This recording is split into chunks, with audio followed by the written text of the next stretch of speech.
Ya, Assalamualaikum warahmatullahi wabarakatuh. Media Telusur News melalui akun kami Jaringan Telusur di YouTube. Siang hari ini kita datang untuk kembali membahas terkait program-program pemerintahan di Kota Bekasi.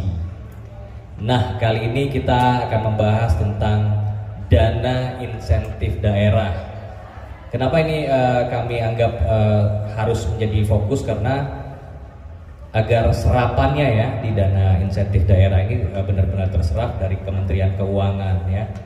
Ini juga berkolaborasi dengan dinas-dinas tertentu, dan di mana juga biasanya APBD juga ada penyerapan yang sama. Jadi biar tujuan pemerintahan pusat agar daerah bisa membangun kekuatan baik di bidang pendidikan, kesehatan maupun kesejahteraan masyarakat di kota itu sendiri. Telah hadir di kita pada sore hari ini dari Dinas Bapelitbangda, tepatnya Bapelitbangda, kemudian Dinas Kesehatan, Ibu Sekdis, Ibu Nia, kemudian Ibu Pemerhati dari dosen Universitas Bayangkara, Ibu Anggi.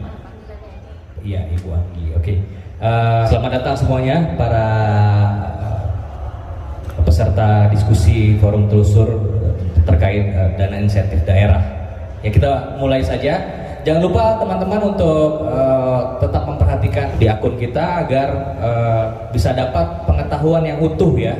Kemudian jangan lupa juga like and subscribe ya, karena dengan like and subscribe Anda, media ini akan terus eksis.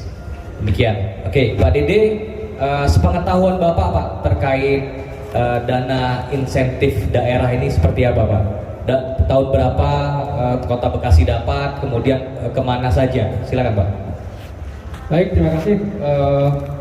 Jadi dana insentif daerah itu diberikan kepada Kota Bekasi itu mulai dari tahun 2017. Dari tahun 2017, kemudian di tahun 2012 kita off dulu Bang, karena tidak mendapatkan alokasi. Dan dari sisi anggaran juga fluktuatif. Kemudian di 2019 meningkat, dapat kembali dana insentif, lalu kemudian 2020 juga sama, dan 2021 juga mulai menunjukkan perkembangan untuk mendapatkan dana insentif. Tapi kemudian di tahun 2022 yang sudah ditetapkan dengan Perpres, ternyata ada penurunan dari alokasi anggaran transfer dari pusat. Nah, apa yang menjadi kriteria dalam dana insentif daerah? Sebenarnya 3 kriteria penting gitu. Bagaimana satu daerah, baik itu kabupaten, kota atau provinsi, untuk mendapatkan dana insentif. Yang pertama adalah penghargaan WTP, wajah tanpa pengecualian, lalu kemudian dari LKPD-nya, lalu kemudian ketepatan waktu dalam proses penetapan APBD. Yang ketiga adalah pemberlakuan dari e-government, mau itu e-procurement maupun e-budgeting-nya. Nah, ketika 3 kriteria itu sudah didapatkan oleh satu daerah, dihitunglah berapa besarannya tiap tahun. Nah, dari 3 kriteria tadi mendapatkan satu penilaian, ada lagi tuh kriteria pendamping penunjang lainnya. Ada yang sifatnya inovasi, ada yang sifatnya terkait dengan pendidikan, misalkan angka pendidikan atau partisipasi murni, ada juga kaitan dengan pelayanan publik.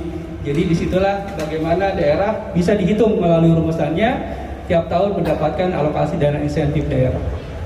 Jadi banyak ya trap-trapnya ya untuk mendapatkan DID ini. Nggak semua daerah artinya untuk mendapatkannya ya? Tidak semua, dengan besaran juga yang berbeda. Oke, artinya sangat selektif banget ya untuk mendapatkan hal ini ya Pak? Betul, selektif dan penuh dengan rumusan perhitungan Bang. Nah itu maksudnya maksudnya beririsan dengan jumlah yang akan dikucurkan atau tidak ya? Pastinya, ketika kita misalkan dalam satu kriteria penunjang tadi ada penilaian yang kurang, itu nanti berpengaruh terhadap alokasi dana transfer atau DID-nya. Tapi kalau memang dari sisi penilaian, baik di kriteria utama tadi memenuhi, lalu di kriteria penunjangnya juga memenuhi terhadap standarnya, menyesuaikan terhadap alokasi besaran alokasi anggaran DID-nya, Pak. Tadi berapa kriteria, Pak? Bisa diulangin biar apa namanya? Untuk penyerta kriteria kita tahu. utama dalam penerimaan DID adalah 3. Yang pertama tadi terkait dengan penerimaan penghargaan wajar tanpa pengecualian WTP, ya. WTP Siap. yang LKPD. Yang kedua adalah ketetapan dalam penetapan APBD tahun sebelumnya. Yang ketiga adalah pemberlakuan atau implementasi e-government baik dari sisi e-budgeting maupun e-procurement. Jadi 3 kriteria utama itu yang penting dalam proses. Harus terpenuhi itu ya, Pak? Harus terpenuhi. Ketika 3 kriteria tidak terpenuhi, nggak perlu lagi ada kriteria penunjang lainnya. Nah, setelah Drop 3 semua. ini baru ada kriteria penunjang. Kalau step yang pertama tadi sebagai kriteria utama, WTP, ya. lanjut ke dalam kriteria penunjang berikutnya, Pak. Oh, oke. Kriteria pertama berarti jadi kunci ya. Kuncinya dulu. Itu berarti ada koneksitasnya dengan laporan keuangan dong ya nantinya Pasti. ya. Jadi ketika dilihat laporan keuangannya apalagi dengan WTP, otomatis mungkin dalam kriteria berikutnya bisa dilakukan penilaian lanjutannya. Jadi ada turunnya lagi dari kriteria utama tadi WTP, ada lagi kriteria penunjangnya yang terkait dengan kriteria utama tadi. Misalkan ada yang kaitan dengan bagaimana pelayanan birokrasi dan lainnya. Jadi turunan berikutnya adalah turunan yang terkait dengan kriteria utama tadi, Bang. Banyak berarti Pak ya. Cuman hanya 3 persyaratan utama itu aja Betul. terpenuhi, kemudian ada turunan ya. Ya. Kalau turunannya itu pasti bersesuaian dengan yang di atasnya, dengan persyaratan yang di atasnya, atau maksudnya bisa nggak dia di atasnya persyaratan utamanya terpenuhi tapi kriteria penunjangnya ternyata nggak terpenuhi, bisa nggak Pak? Bisa terjadi ya. Tadi terpengaruh terhadap besar anggaran. Jadi 3 kriteria terpenuhi, otomatis satu daerah bisa nih mendapatkan DID tadi. Ya. Tapi yang menjadi masalah adalah besarannya. Nah, bagaimana menghitung rumusan besarannya tadi? Untuk menghitungnya adalah dengan kriteria penunjang. Misalkan satu daerah 3 kriteria utama tadi sudah lolos. Ya. Lalu kriteria penunjangnya kaitan dengan APM, misalkan angka partisipasi murninya turun. Nah, nanti nilainya adalah misalkan D. Itu nanti dari sisi alokasi DID-nya akan berkurang juga. Sesuai lah ya dengan yang ada di sana jadi ya. Misalnya grafiknya B akan angkanya sesuai. sekian gitu ya Pak ya. Betul, ya. Karena mungkin Kota Bekasi tiap tahun mendapatkan atau melakukan inovasi daerah. Jadi itu yang bagian penilaian alokasi bagian terbesar juga dalam proses perhitungan alokasi DID, Bang. Oke. Ya, jadi sudah lebih jelas ya kawan-kawan bahwa DID itu tidak serta-merta didapatkan, tapi harus ada upaya juga dari pemerintahan Kota Bekasi untuk memenuhi berbagai persyaratan. Ada 3 persyaratan utama dan beberapa persyaratan penunjang. Demikian ya Pak? Betul. Oke. Masih dengan Pak Dede ya. Pak Dede, tadi 2018, 2017 kita dapat. 2018 sempat nggak dapat karena 3 kriteria tadi atau bagaimana Pak? Untuk perhitungan 2018 kami tidak mendapatkan memang informasi yang lengkap ya. Kalau dari sisi jadi 2018 kita memang tidak melakukan perubahan APBD, tapi dari sisi proses di APBD Murid kita sudah lakukan. Saya juga tidak diinformasikan bagaimana alasan dari Dirjen Keuangan Daerah Perimbangan Keuangan bahwa di 2018 kita tidak mendapatkan alokasi DID. Tapi dari sisi permohonan terhadap 3 kriteria sebenarnya kita sudah memenuhi tadi gitu ya. Baik dari sisi APBD kita mendapatkan WTP dan kita juga pemberlakuan terhadap government, Bang. Hanya apa tuh miss-nya? Kan 2018 nggak ada. Nah ini dari penjelasan Dirjen Perimbangan Keuangan kami tidak mendapatkan rincian bagaimana perhitungan tadi sehingga 2018 kita tidak mendapatkan alokasi anggaran, entah mungkin ada kebijakan lain di pusat terkait dengan pembiayaan infrastruktur gitu yang memang 2018 juga cukup besar alokasi anggarannya. Oke. Tapi dari situ kami coba melihat lagi potensi-potensinya dan alhamdulillah dari 2019 kita juga tetap mendapatkan dana alokasi DID tadi. 2019, 2020, 2021. Dan meningkat dari 2019, 2020, 2021, tapi turun dari ke 2022-nya. 2022 ini sama seperti anggaran tahun 2017 atau? Enggak, justru 2022 itu lebih kecil. Dari 2017? Betul, 2017 lebih kecil. Terjadi penurunan ya? Iya, mungkin yang menjadi informasi juga, ini juga kami baru tahu gitu ya. bagaimana penilaian dari Ditjen Perimbangan Keuangan kaitan dengan dana alokasi daerah. Ketika satu daerah sudah melakukan pelayanan publik melalui misalkan DPMPTSP, pelayanan publik yang lebih baik gitu ya di suatu daerah, ternyata alokasi anggaran dalam proses perhitungan DID itu justru malah lebih menurun, Bang. Karena sudah baik ya. Karena sudah baik pelayanan publiknya, kita Ya. sudah membuka gerai pelayanan publik di beberapa kecamatan, di beberapa mall, lalu kemudian kita juga sudah melakukan beberapa inovasi, ternyata dari sisi alokasi malah ada penurunan gitu. Penerimaan DID-nya, Bang. Oke. Bisa utarakan Pak kepada kita semua di sini berapa sih nilai besaran DID dari 2017, 19, 20, 21 dan 22, Pak? Baik, kami sudah merekap beberapa data terkait dengan sumber dana insentif daerah. Untuk 2017 kita mendapatkan alokasi sebesar 52,94 miliar. 22,94 miliar Ya, tahun 2017 ya Pak? Ya, kemudian 2018 kita off, tidak mendapatkan. 2019 kita mendapatkan kembali sebesar 60,78 miliar. 60,78 miliar. Ya, kemudian di tahun 2020 kita mendapatkan alokasi 71,38 miliar. Naik ya? Naik, tapi kemudian memang ada koreksi dari pusatnya karena ada kebijakan refocusing anggaran, Bang. Terkait COVID ya? Terkait dengan COVID, tapi kita juga mendapatkan namanya DID tambahan. Nah, di 2020 tuh baru ada kebijakan dana insentif daerah terkait dengan tambahan. Jadi Refocusing memang tadi ya? Bukan. Kalau yang DID tambahan adalah kebijakan pemberian tambahan dana insentif daerah bagi daerah yang melakukan inovasi. Jadi ada yang sifatnya inovasi wajib, ada yang sifatnya inovasi sukarela. Nah, kami melakukan inovasi yang dua-duanya dan dua-duanya Wajib mendapatkan dan penghargaan, Bang. Iya, itu mungkin menjadi pertimbangan dari Kementerian Keuangan. Untuk 2020 kita mendapatkan dana insentif daerah sebesar 3 miliar tambahannya. Tambahannya. Jadi totalnya berapa tuh Pak? 71 miliar. Totalnya 71 Ya.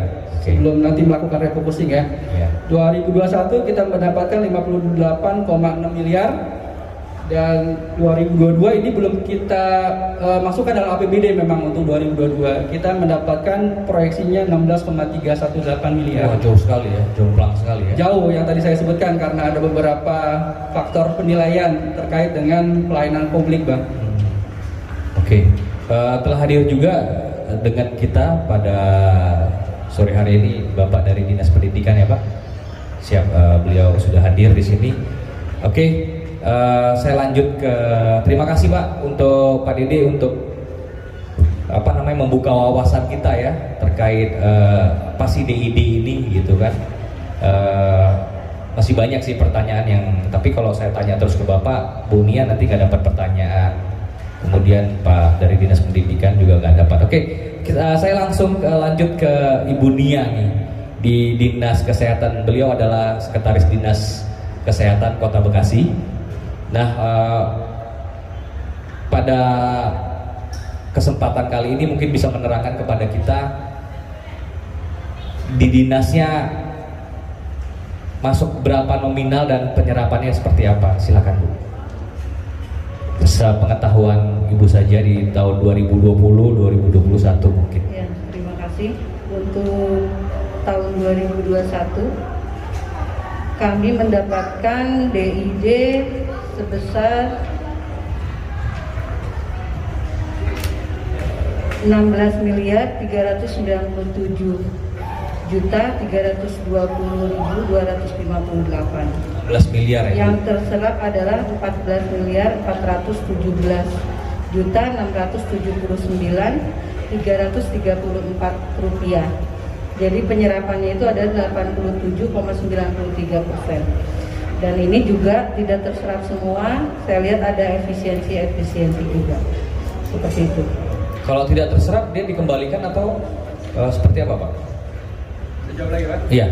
Oke, jadi di aturan pengelolaan dana insentif daerah di Peraturan Menteri Keuangan Nomor 167 Tahun 2021 bahwa ketika satu subkegiatan namanya Bang Ya. tidak memenuhi terhadap output target dari subkegiatan, itu bisa dilakukan penggunaan kembali atau diluncurkan gitu ketika outputnya tidak tercapai. Beda halnya misalkan ketika outputnya sudah tercapai di satu subkegiatan targetnya, dia menjadi silpa, bisa digunakan untuk beberapa bidang. Jadi tadi sampaikan dari Dinkes, untuk di penggunaan DID itu 3 besar penggunaannya. Yang pertama adalah kriteria bidang pendidikan, kesehatan, lalu kemudian pemberdayaan ekonomi. Nah, kalau aturannya di PMK 167 itu, ketika tadi ada silpa yang memang outputnya sudah terpenuhi, itu bisa digunakan sesuai dengan kriteria sebelumnya atau prioritas daerah, Bang. Itu silakan. Karena silpa jatuhnya ya. Silpa, sisa lebih penggunaan anggarannya. Di Dinas Kesehatan 16 miliar something. Kemudian itu tahun 2020 ya Bu ya. 2021. Tahun 2022 Bu? Belum ya, belum. Tahun 2019 Ibu belum ada di situ ya.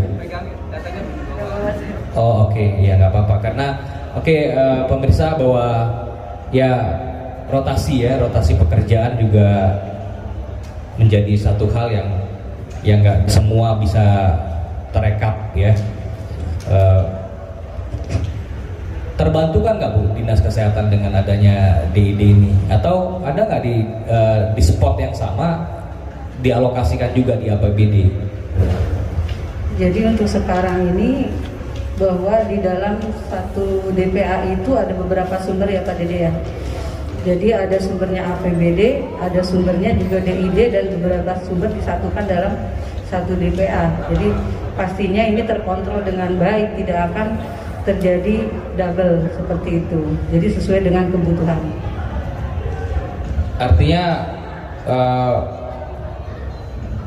tingkat penyerapannya sudah sampai 83, sekian persen tadi ya Bu ya. 87 atau 80 berapa tadi? 87 ya. Oke, untuk tahun 2020 ya. Sayangnya 2021 iya. Sepengetahuan Bapak di tahun 2020 berapa Dinas Kesehatan dapat Pak untuk DID-nya sendiri? Kan tadi ada penambahan tuh tadi Pak ya di 2020 kan pastinya 3 miliar something ya. Jadi yang kita bawa juga sama Bang. Oke. Data tahun 2021. Iya. Jadi tadi sampaikan Bunia kalau ya, kalau kami lihatnya justru dari bidangnya. Jadi Siap. tadi sampaikan di awal untuk penggunaan DID kan 3 kriteria ya. Pendidikan, kesehatan, dan pemberdayaan ekonomi. Nah, kami lihatnya dari sisi keseluruhan penggunaannya. Nah, untuk bidang kesehatan ini kita coba hitung sebesar 31 miliar dengan alokasi seluruh 58,6 miliar tadi Bang. Di tahun 2021 ya. 2021 atau sekitar 52,97%. Nah, itu yang menjadi alokasi yang terbesar untuk bidang kesehatan. Nah, tadi sampaikan oleh Abang bagaimana mengidentifikasi dari 2 mata anggaran. Nah, karena berlakukan dari tahun 2001 itu adanya nama subkegiatan Bang, jadi bukan kegiatan lagi. Dari RKA satu subkegiatan itu bisa dilihat ada beberapa sumber dananya. Nah, untuk beberapa sumber dana kita bisa melacak berdasarkan tadi jenis sumber dananya, tidak akan tertukar karena memang sudah terplotting nih dengan sumber dana yang mana RKA-nya, walaupun satu RKA.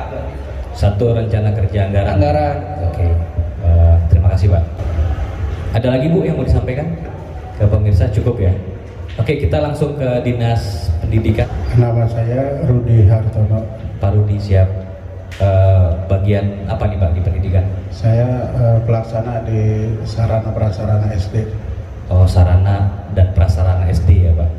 Sepengetahuan Bapak terkait DID ini seperti apa sih Pak? Sepengetahuan saya sedikit Pak mengenai DID itu. Kita mendapatkan anggaran untuk kegiatan pembangunan dan untuk bantuan ke mahasiswa dan siswa. Jadi ini tadi Bapak dari SD ya sebenarnya, tapi SD. Tahu juga ya bahwa ada bantuan ke mahasiswa ya? Tahu Pak. Masuk ke dalam disitunya atau bagaimana Pak? Ini ditangani langsung oleh Sekretaris Dinas Pak sebetulnya.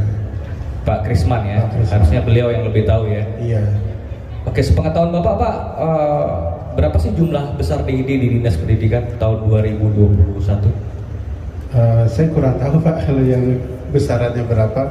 Oke. Untuk mahasiswa, untuk pembangunan, untuk rehab, saya juga kurang tahu. Oke. Di SD sendiri Pak, dengan adanya DID ini seperti apa sih Pak? Terbantu kan nggak dengan Sebenarnya anggaran? sangat terbantu Pak, terutama untuk perbaikan sarana prasarana Di SD ya Pak ya? bangunan SD. Banyak yang sudah terbangun dengan bantuan ini Pak? Yang saya tahu tahun lalu kita membangun SD Margahayu untuk gudang dinas pendidikan karena sekolahnya sudah di-merger dengan SD lain. Oke, ya, pemirsa bahwa ya sebenarnya harusnya memang dapat ini, tapi mungkin Bapak bisa menerangkan Pak secara lebih rinci di dinas pendidikan mungkin. Ya, jadi di tahun 2021 sesuai dengan tadi alokasi anggaran keseluruhan 58,6 miliar untuk bidang pendidikan ya. Kami tidak melihat ada dinas pendidikannya Bang ya, karena Ya, bidang pendidikan itu mendapatkan alokasi 14,74 miliar atau 25,14%. Nomor 2 berarti ya Pak ya? Nomor 2 setelah Ya. bidang kesehatan. Untuk apa saja sih penggunaan dari bidang pendidikan? Yang pertama adalah di subkegiatannya pelaksanaan kebijakan, evaluasi dan capaian kinerja terkait dengan kesejahteraan sosial. Itu yang tadi Abang bilang, kaitan dengan pemberian hibah bagi beasiswa untuk mahasiswa yang tidak mampu. Berapa nilainya Pak? 3 miliar. 3 miliar ya? 3 miliar. 2021 ya? 2021. Oke. Memang kita sudah tetapkan ya mana saja yang memang mendapatkan Diperuntukkan buat berapa orang sih itu Pak? Kalau di sini memang ada kepalanya Pak untuk penetapan berapa orangnya sesuai dengan rencana output yang akan mereka lakukan di tahun 2021.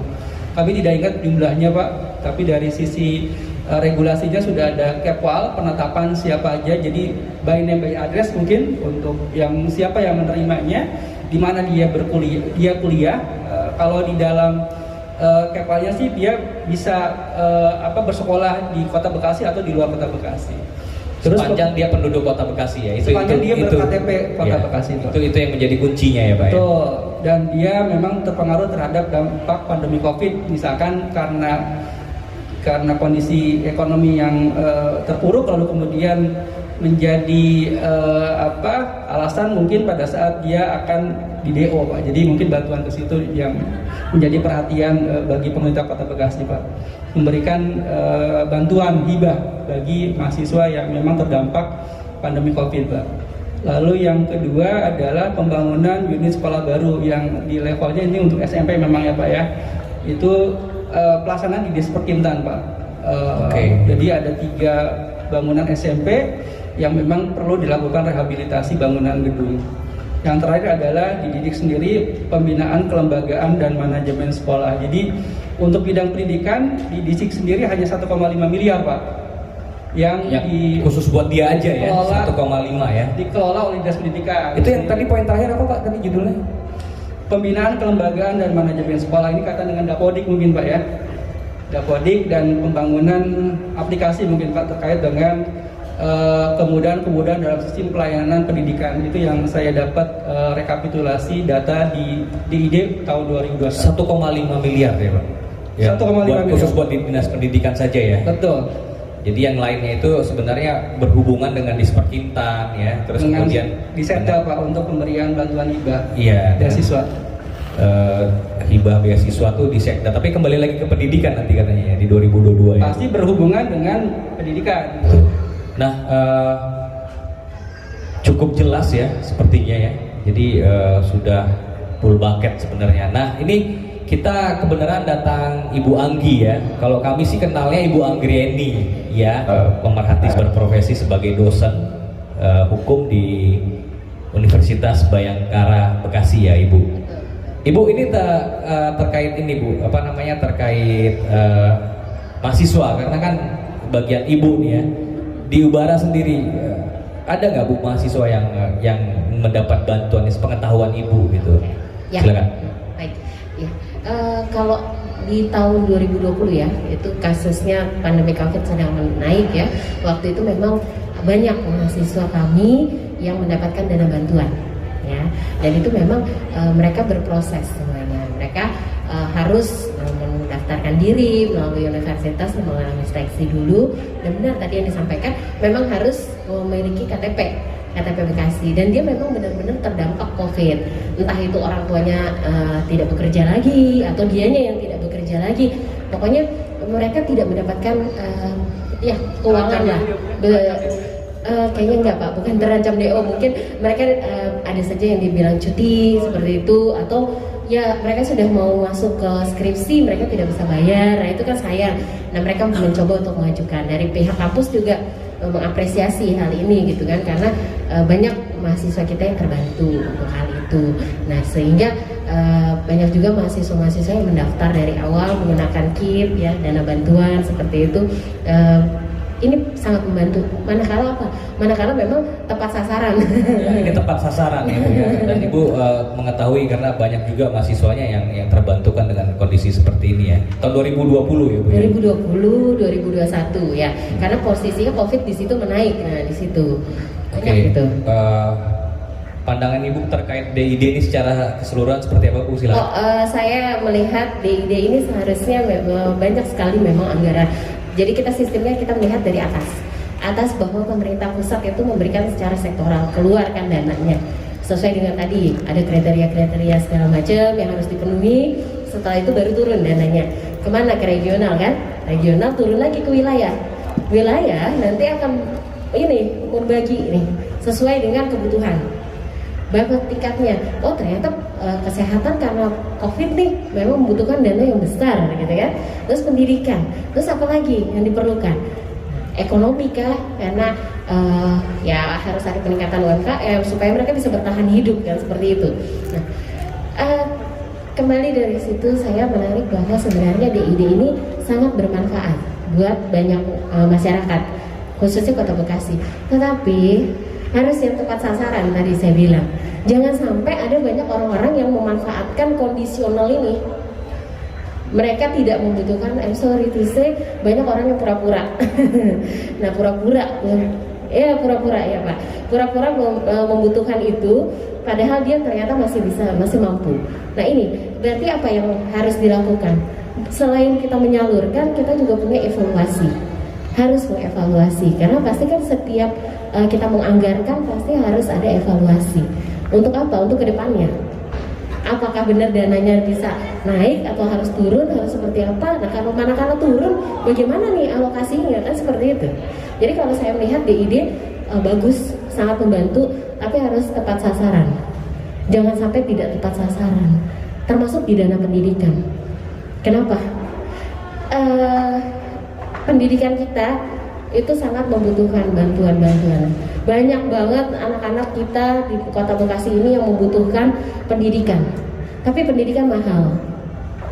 Bagaimana caranya? Bagaimana kita mau meningkatkan ekonomi kalau pendidikannya tidak diawali dengan yang baik? Itu dulu kalau buat saya. Itu sih. Oke, berarti harus ada bidang pengawasan ya atau evaluasi ya Bu ya? Harus. Ada nggak Pak evaluasi di ini? Silakan Pak. Jadi tambahan tadi dari sampaikan Bu Anggra ini untuk pemberian bantuan apa ya Bu maksudnya ya? Kalau pendidikan mungkin ya terkait dengan mahasiswa. Ya masalah kesejahteraan sehingga tidak bisa terselesaikan kaitan dengan skripsi dan lainnya. Jadi kalau di data kami Pak ada sekitar 1.314 mahasiswa-mahasiswi. Itu dapat Bapak? Ada dong. Baru dapat ya? Ya ada wangsit Pak, ada wangsit. Oh gitu ya.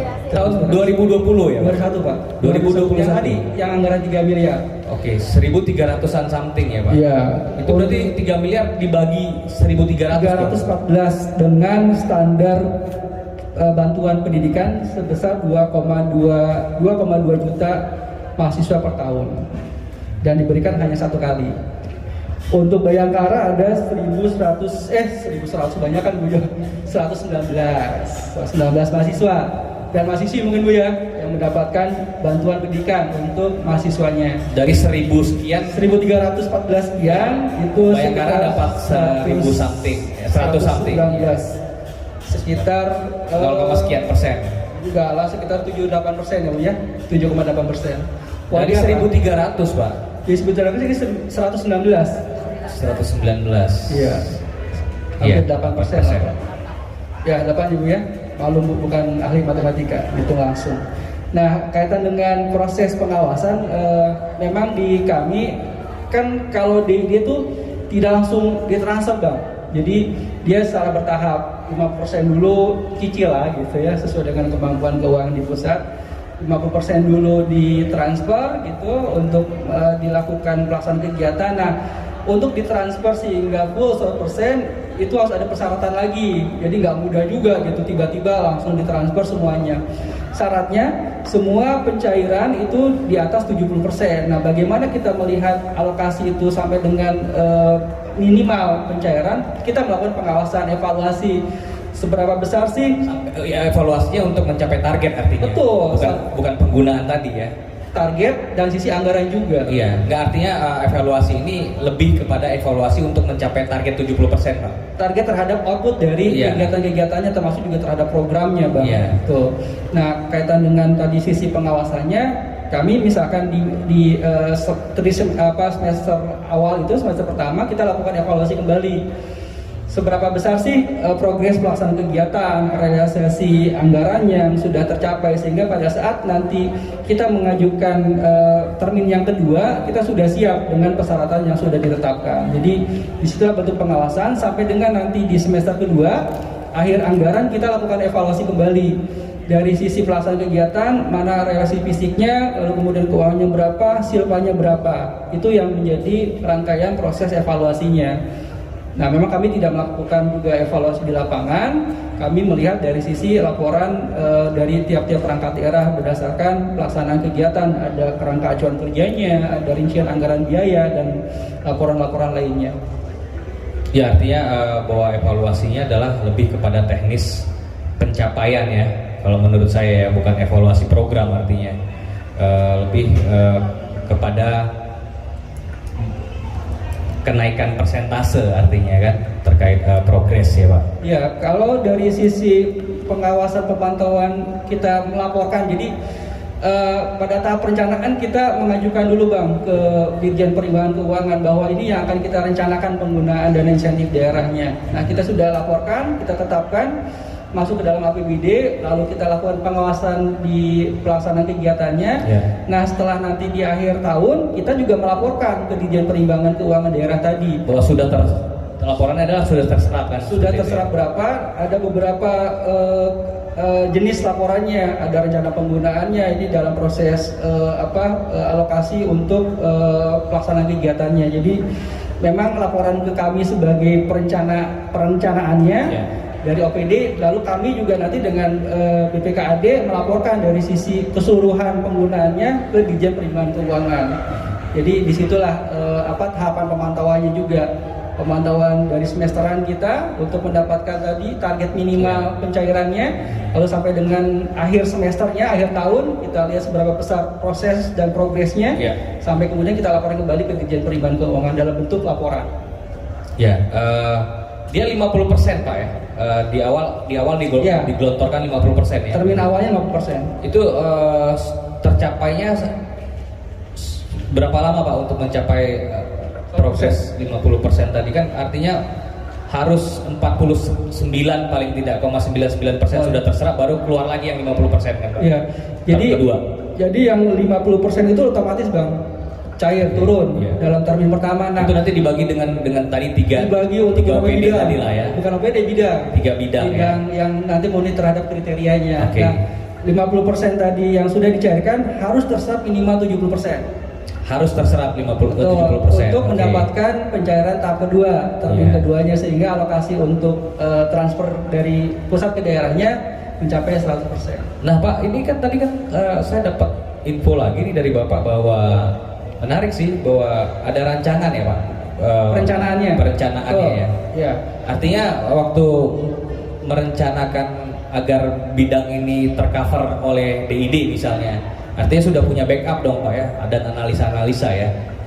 Jadi begitu dana itu digelontorkan 50%-nya, ya pasti otomatis sudah langsung terserap ya biasanya ya. Seperti itu Pak? Betul. Jadi tahap perencanaan tuh kita sudah memiliki informasi tadi data gitu Ya, ya. udah tahu pos mana aja Pos yang mana mesti aja yang ditutupin kita- kan gitu. ya oke. Jadi dari perencanaannya kita sudah memapping nih. Ini untuk bidang mana saja, OPD mana saja, outputnya apa, pagunya berapa. Nah nanti jadi kita sudah menyiapkan dulu surat edaran Ya. ke perangkat daerah. Ya. Ini loh kita mendapatkan dana insentif daerah. Untuk ini gitu ya. Untuk kriteria bidang Ya. ini, silakan OPD mengusulkan sesuai dengan kriteria yang terkait dengan ketentuannya. OPD mengusulkan sesuai dengan prioritasnya, lalu kemudian dari kami melakukan DES, jadi penelahan, analisa tadi, bagaimana terhadap output yang akan dicapai, terhadap anggaran yang akan diusulkan, lalu kemudian terkait dengan capaian outputnya juga, itu dalam proses perencanaannya. Ketika sudah proses DES selesai, analisa tadi yang Abang sampaikan, kita lanjutkan kepada penetapan melalui Kepwal, keputusan wali kota. Oke. Disitulah menjadi barometer kita menetapkan usulan kegiatan yang bersumber dari DID. Kita laporkan kembali Bang perencanaan itu ke Dirjen Perimbangan Keuangan dalam bentuk format khusus. Disitulah selesai proses perencanaannya. Jadi tahapannya memang tidak blok langsung kita mendapatkan alokasi sebar OPD masuk APBD tidak. Jadi ada proses perencanaan yang lalu. Ini dana langsung masuk ke kas daerah ya Pak? Iya, ke RKUD. Ditransfer langsung ke kas. 5% tadi masuk ke RKUD, nggak ke saya Bang. Itu Ya, enggak maksudnya ke kas daerah, kemudian di kas daerah kemudian akan dibagikan ya Pak? Akan dibagi ke... Iya, kan nanti masuk ke dalam RKA di Iya. OPD masing-masing. Ya. OPD mengusulkan kegiatannya, OPD melakukan permohonan pencairan, silakan sesuai dengan kriterianya, dan ada memang dalam slot di RKA-nya sendiri. Berarti artinya Bapelitbangda ini menjadi ini dong ya, menjadi chef-nya dong ya kalau bahasa Chef apa nih? Chef by the bell? Bukan chef Pak, artinya juru masak ya Oh, Pak, ya? chef ya. Ya, juru masak ya berarti ya untuk DID ini mana aja.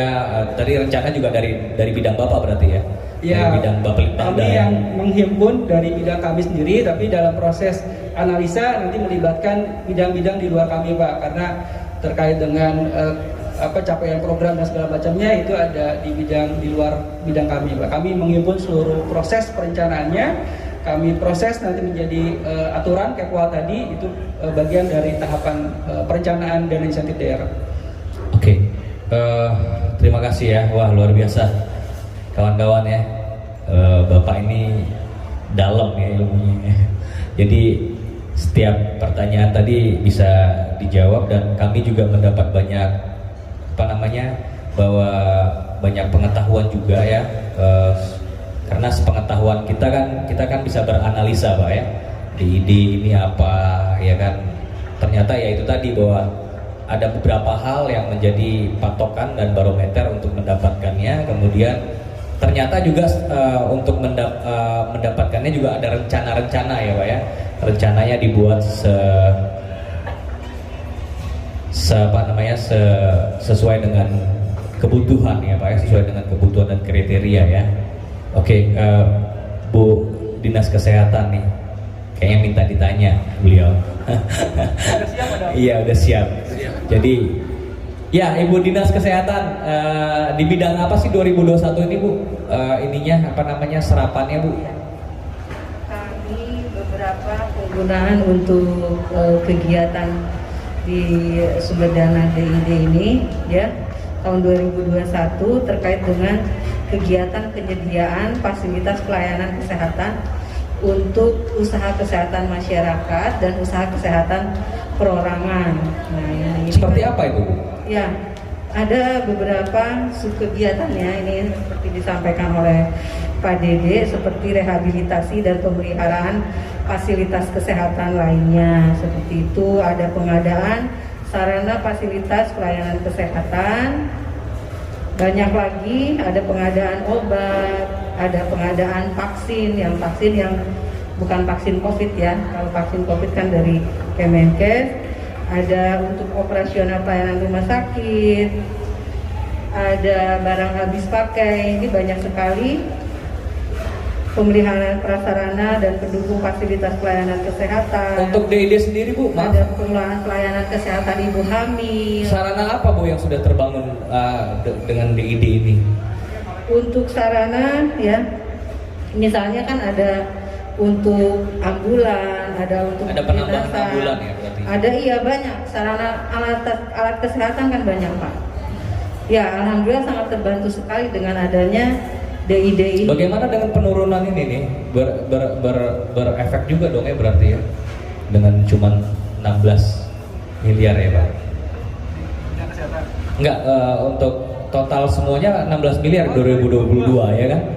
Akan berefek juga dong, artinya ada pos-pos yang tadinya bisa dialokasikan. Atau bagaimana dengan bidang perencanaan Pak? Dengan penurunan ini berarti rencananya tidak disetujui atau seperti apa sih? Ya, jadi untuk 2022 kita juga sudah bertahap nih melakukan proses perencanaannya. Di PMK yang terbaru itu memang sudah ada persentase minimalnya bagaimana penggunaan DID. Untuk yang bidang kesehatan ini terbesar memang sebesar minimalnya 21%. Nah, kita coba plotting diantaranya adalah untuk operasional RSUD tipe D. Itu yang memang kita baru 4 ya Bu ya? 4 RSUD tipe D Bang. Ya. Jadi yang nanti disebar Yang di kecamatan ya? di kecamatan-kecamatan kita alokasikan minimal 21%-nya untuk operasional D tipe D. Dan di luar itu ada untuk fasilitasi layanan jantung ya Bu ya, di RSUD CAM, di RSUD Cabula Abdul Majid memang kita alokasikan juga dari penggunaan dana insentif daerah. Tadi sampaikan oleh Bu Nia kaitan dengan DID untuk bangunan apa aja tadi oleh Abang tanya. Kita juga tahun 2021 mendapatkan alokasi DID diantaranya juga untuk pembangunan RSUD ada. RSUD tipe D ya Bu ya, di Jati Sampurna itu penggunaannya dari DID. Jadi 5 ya? 5 ya? 4, satunya ini dari DID ya? Dari DID. Jadi ada yang operasionalnya Bang, ada juga untuk pembangunannya, pembangunan fisiknya. Ada yang sifatnya dia rehabilitasi, ada juga untuk penyediaan sarana prasarana tambahannya, alkesnya. Jadi itu memang fokus dalam DID itu kaitan dengan kesehatan banyak sekali. Nah, dalam prosesnya memang ada evaluasi juga Bang dari Dirjen Perimbangan Keuangan. Tadi pada saat proses perencanaan kita misalkan 16,32 miliar itu kita sudah plotting sebagai tahap perencanaannya, evaluasi kembali tuh dari Dirjen Perimbangan, ini sesuai nggak dengan kriterianya, besaran minimal penggunanya masuk tidak. Jadi juga prosesnya tidak sesuai dengan keinginan kita juga, ada tahapan evaluasi juga di Dirjen Perimbangan Keuangan daerahnya gitu. Oke, jadi Bapelitbangda ini begitu selesai ini untuk misalnya udah pastilah ya WTP segala macam persyaratan utama kemudian terpenuhi tadi ya, rancangan-rancangannya sudah terpenuhi, begitu selesai digelontorkan berarti secara automatically untuk tahun depan juga sudah merencanakan dong ya? Sudah, apalagi artinya harus masuk lah itu ya gitu ya. Betul. Asal 3 kriteria utama tadi tercapai ya Pak. Iya, jadi kita sudah mendapatkan plotting alokasinya, kita rencanakan, kita usulkan ke Dirjen Perimbangan, disetujui, baru nanti masuk menjadi APBD. Ini tadi saya bertanya bagaimana dengan penurunan yang sangat signifikan? Drastis ya? Iya. Ya. Seperti apa Pak? Apanya nih? Ya penyerapannya kan, tadi kan Bapak sudah bilang bahwa pasti ada perencanaan yang dibikin kan, kemudian nilainya ternyata tidak sesuai dengan ekspektasi kan gitu. Ya. Artinya ada beberapa titik-titik yang memang harus ditutup kah atau memang dipersempit atau bagaimana? Ya tadi mungkin yang kaitan dengan di bidang pendidikan kita tidak lagi alokasi misalkan yang sudah tercapai nih kegiatan di tahun 2021 untuk Dapodik dengan pengadaan sistem, kita tidak lakukan lagi pengadaan. Padahal bisa saja mereka masih memerlukan ya. Ya, tapi kita lihat kembali kalau dari sisi alokasi itu sudah terpenuhi outputnya, jadi tahun 2022 kita tidak lanjutkan kembali karena dari sisi capaian sudah terpenuhi. Nah, kaitan dengan bidang kesehatan, kita lihat mana yang prioritas untuk dilakukan. Kebutuhan endorse lah ya, harus itu didorong supaya memang bisa memenuhi terhadap prioritas pelayanan kesehatan. Yang pertama adalah tadi PIJT, pelayanan jantung terpadu ya Bu ya, di RSUD CAM. Yang kedua adalah operasional RSUD tipe D tadi yang memang di tahun-tahun sebelumnya masih butuh pelayanan karena ingin menyebar pelayanan kesehatan itu sampai dengan level kecamatan Bang.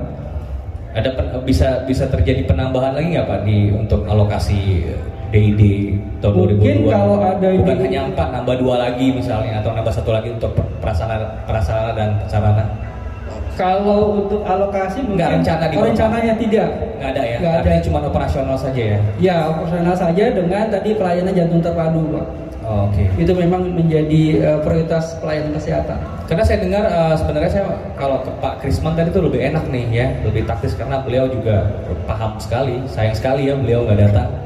Padahal bagus sekali nih untuk menjadi pengetahuan kita bersama bahwa di tadi Pak di 1,5 M tadi ya Pak ya untuk Dinas Pendidikan di tahun 2021 tuh terkait program ya Pak.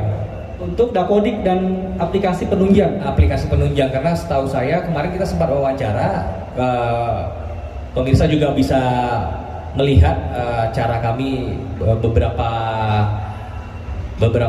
episode sebelumnya bahwa ada juga tentang Bekasi Smart City. Kita pernah sempat buka itu Pak, dan di Dinas Pendidikan itu ada Bekasi Pintar Pak ya, Bekasi Pintar ya. Dan itu artinya program itu tadi yang 1,5 M itu. Saya mau tanya serapannya seperti apa, atau Bapak bisa menjelaskannya ke saya?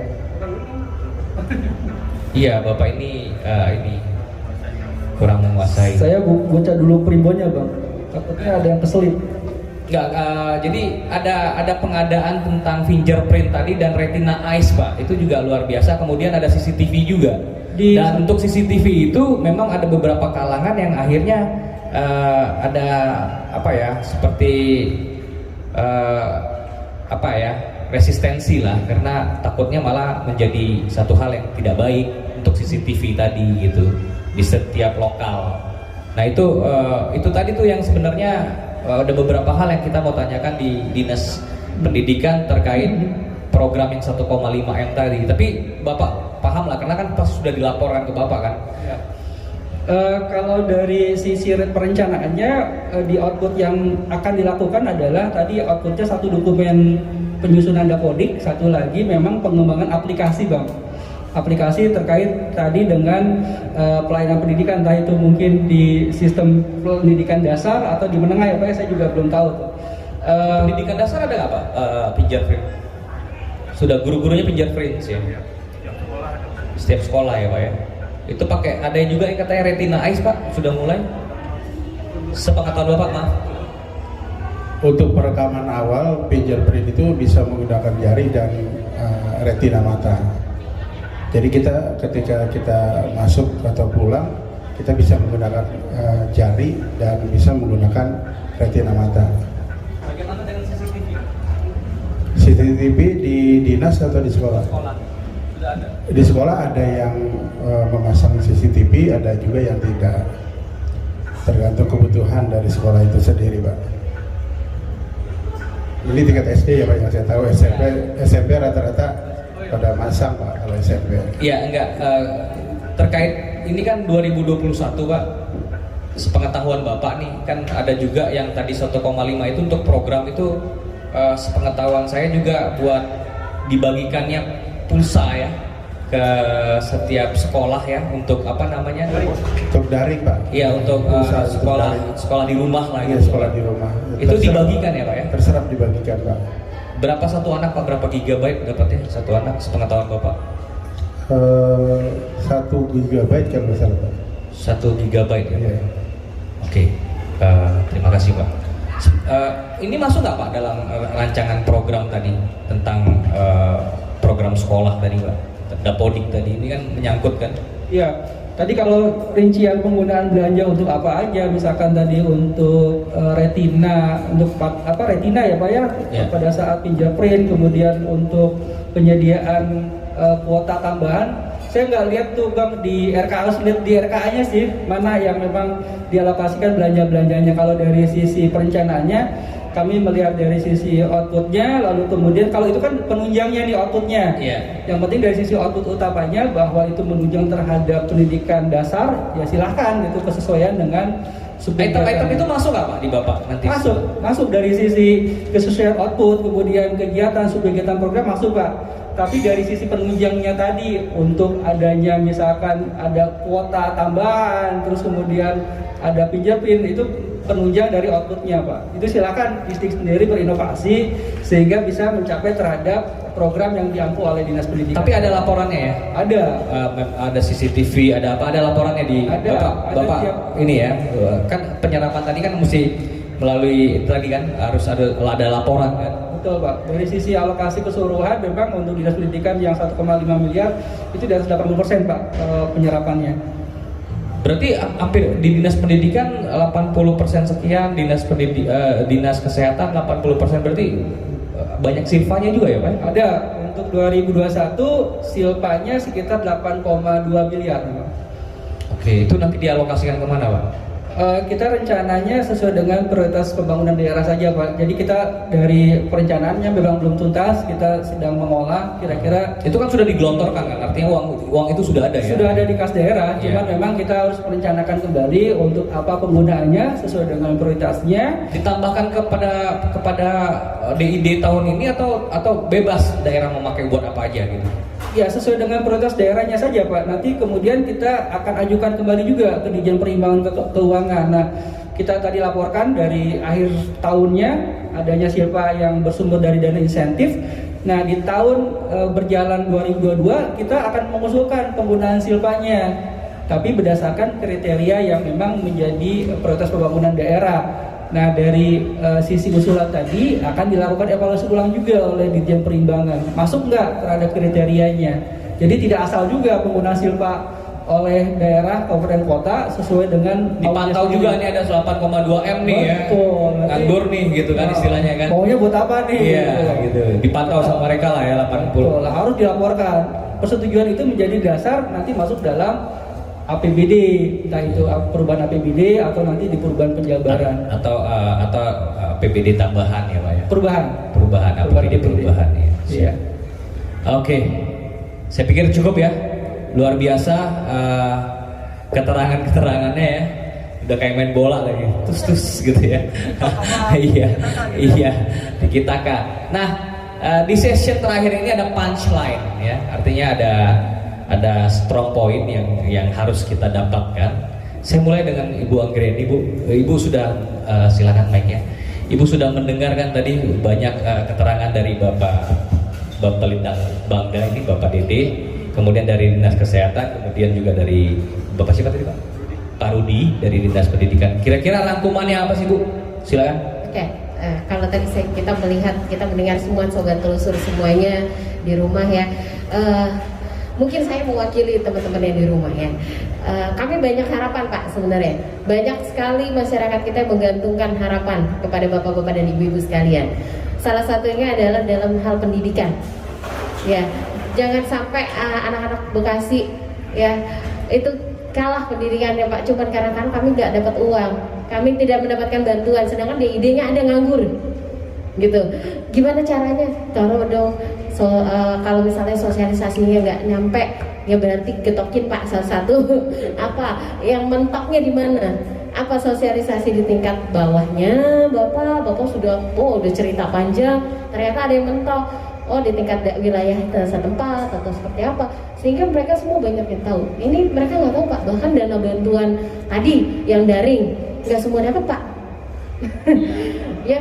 Dari mahasiswa pun seperti itu mengeluhkan gitu.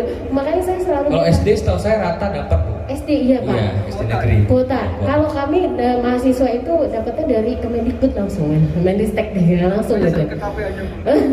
Jadi kasihan Pak, mahasiswa kami juga. Nah, itu baru mahasiswa Pak. Kita nggak tahu SMP, SMA seperti apa bantuannya. Kalaupun bantuannya ya mungkin tadi sedikit sekali gitu kan. Ya ini menjadi beban lagi untuk orang tua kan seperti masih itu. ada dana pertanyaannya tadi kan itu tadi kan. Itu masih dia. ada dana yang sebenarnya tidak terserap gitu Ya, loh. makanya tadi saya bilang kami hanya banyak 80% sekian gitu kan. Ya makanya tadi saya bilang ini mungkin saya mewakili nih teman-teman semua, masyarakat semua, tolong lebih mungkin Pak titip saja bahwa lebih kita di laporannya lebih diteliti Pak.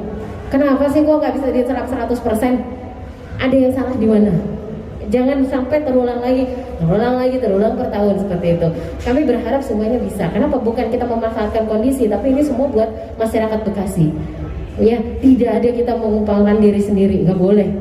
Tapi semua buat Bekasi. Ada menjadi satu pertanyaan saya juga Bu. Yes. Tadi setelah di perencanaan kan, kemudian muncullah dananya kan, muncul Betul. nominal gitu kan, besaran nominal. Kemudian tidak terserap. Itu seperti apa sih Pak? Satu lagi pertanyaan saya Pak. Jadi nambah dong nih. Iya, nambah sedikit aja.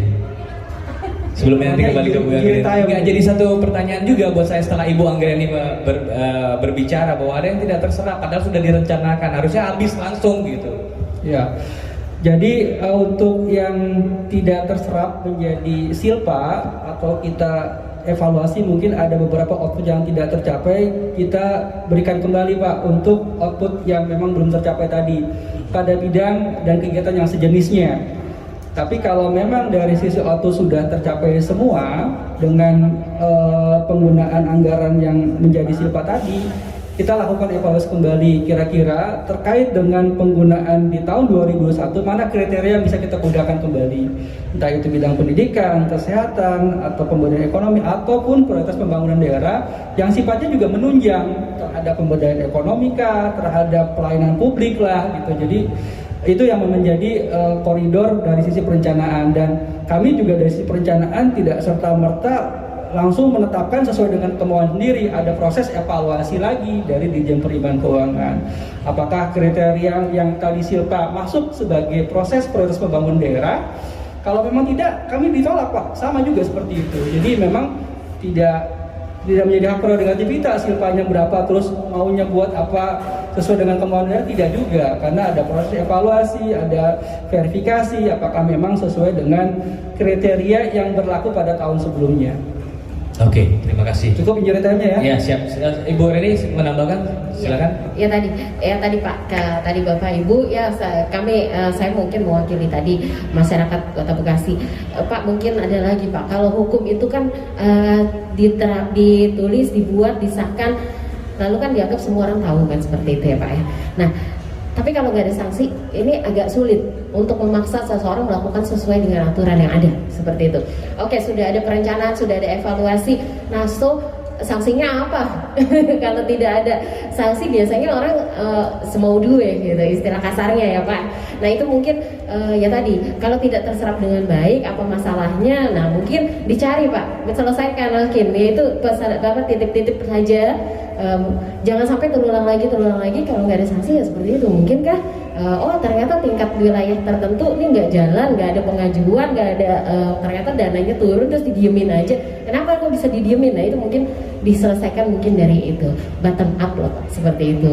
Jangan sampai didiemin aja terus nanti ada silpa, ada anggarin lagi, keluar lagi, terus berulang lagi seperti itu. Jangan. Nah, tadi saya di awal sudah menyampaikan bahwa kalau dia terserap dengan baik, tepat sasaran, ini sangat baik. Ya, harapan kami besar. Ya, harapan kami masyarakat Kota Bekasi besar. Kami ingin hidup bahagia, sejahtera, adil, Pak. Adil itu tidak harus sama rata. Enggak semua orang sama rata dibaginya sama, enggak, tapi sesuai kebutuhan, proporsional.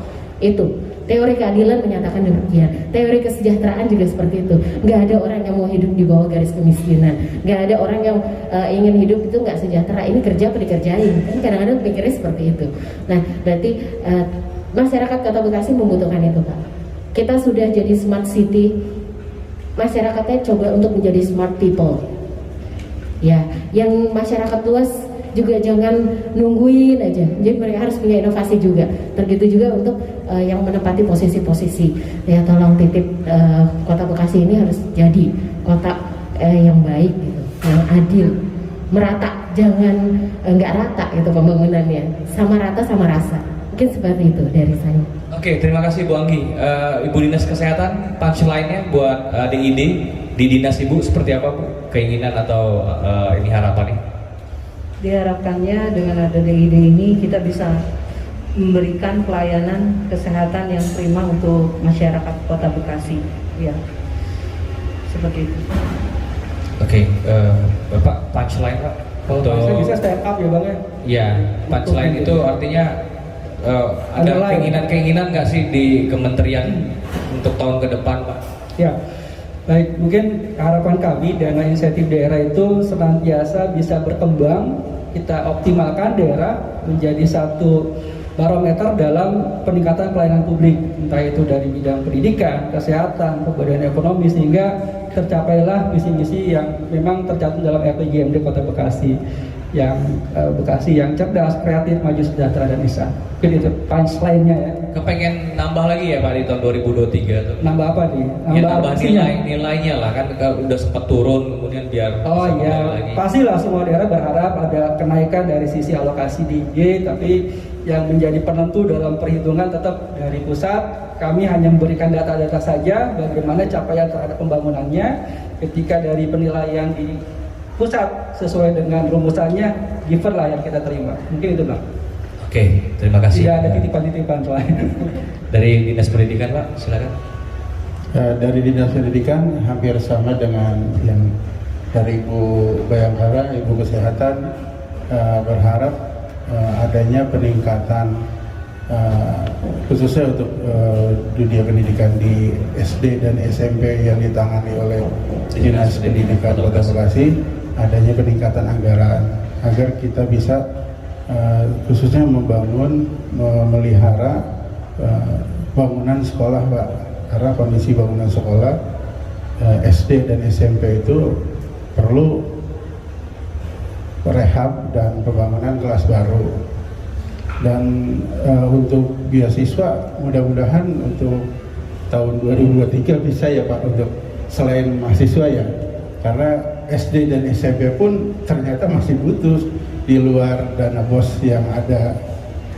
Memang SD dan SMP udah free SPP, tapi di luar itu banyak kebutuhan siswa yang bahkan sampai ada yang putus sekolah. Itu sangat memprihatinkan, karena generasi penerus kita jangan sampai ada yang putus sekolah, biar sampai lulus sarjana semua yang bisa membangun Kota Bekasi dengan selanjutnya.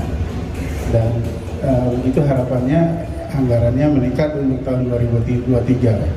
Terima kasih Pak. Oke, terima kasih Pak Rudi dari Dinas Pendidikan. Ya luar biasa ya. Jadi tadi Bapak curhatnya sebenarnya ke Bapak ini Pak. Ya, biar direncanakan gitu ya, bahwa ya beasiswa bukan hanya buat mahasiswa saja, tapi bisa juga buat SMP dan SD ya. Terus kemudian biar muncul dari sejak dini itu generasi yang berbakat, yang harus ditunjang. Misalnya mereka memang punya skill gitu kan, kenapa enggak kan diberikan fasilitas yang lebih memadai. Oke, terima kasih Bapak-bapak, Pak Rudi, Pak Dede, Ibu Nia, Ibu Anggi, terima kasih kedatangannya. Terima kasih buat kehadirannya.